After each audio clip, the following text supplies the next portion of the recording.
Hello दोस्तों, I hope आप लोग बहुत ही अच्छे होंगे और अपनी पढ़ाई कंटिन्यू कर रहे होंगे।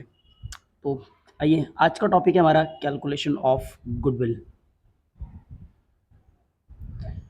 कैलकुलेशन ऑफ गुडविल, आप सबको पता है कि आप अकाउंट्स में देखोगे, अगर आप एडमिशन सॉल्व करते हो या आप रिटायरमेंट सॉल्व करते हो या फिर आप डेथ ऑफ पार्टनर सॉल्व करते हो, आपको पता है इन तीनों चैप्टर में आता है कैलकुलेशन ऑफ गुडविल। आज फिलहाल हम ट्रीटमेंट की बात नहीं करेंगे, ट्रीटमेंट फिर कभी हम डिस्कस कर लेंगे। आज हमारा टॉपिक ये है कि आपको गुडविल कैलकुलेट कैसे करना है।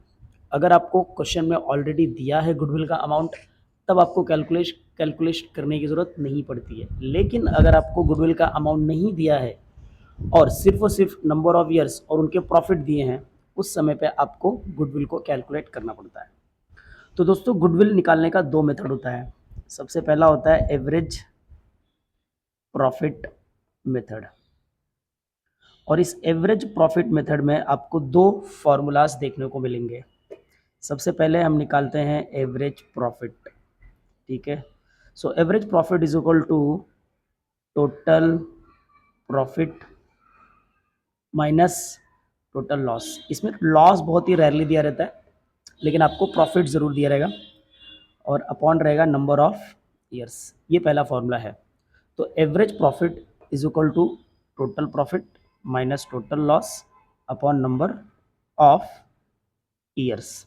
ठीक है, ये आपका फर्स्ट फॉर्मूला होता है। सेकंड फॉर्मूला होता है goodwill is equal to,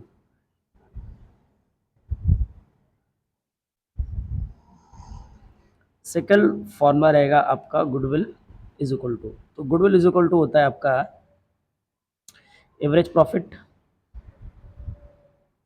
into number of year of purchase. यानी कि दो फॉर्मूले आपको लगाने हैं जब भी आपको गुडविल कैलकुलेट करना रहेगा। कभी अगर number of year of purchase नहीं दिया रहता है, तो नंबर ऑफ टाइम्स दिया रहता है वहाँ पे। ये गुडविल आपको एवरेज प्रॉफिट का 2 टाइम निकालना है, 3 टाइम निकालना है, ये ऑलरेडी क्वेश्चन में गिवन रहता है। ठीक है, चलो एक क्वेश्चन हम करते हैं, फिर आपको समझ में आ जाएगा। फॉर एग्जांपल, जैसे कि फर्स्ट ईयर का प्रॉफिट है 10,000 रुपये।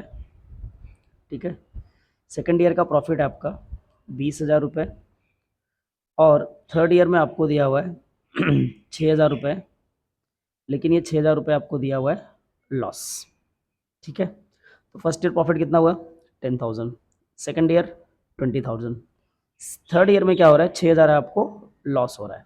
ठीक है, और आपको नंबर ऑफ परचेज दिया है, number of year of purchase, वो आपको 2 ईयर्स दिया है, और आपको बोला है कैलकुलेट द गुडविल। सबसे पहले आपको क्या निकालना है?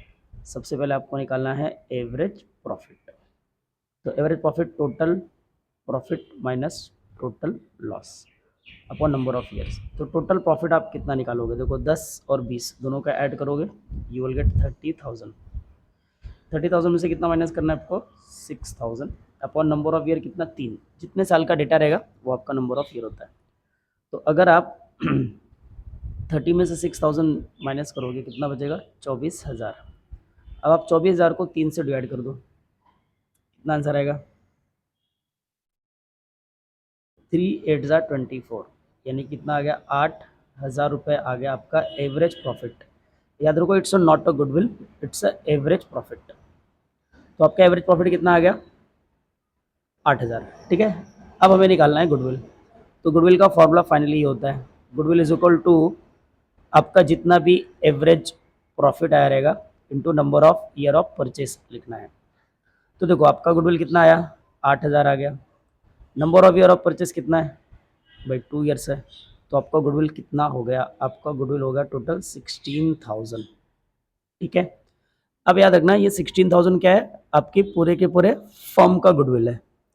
अब आपको निकालना है जो भी आपका पार्टनर है, चाहे आपको रिटायर्ड पार्टनर का शेयर निकालना हो या चाहे आपको जिस पार्टनर की डेथ हो गई है उसका शेयर निकालना हो। अब सपोज 3 पार्टनर है आपके सामने, ए, बी और सी। उनका रेशो है 2:1:1।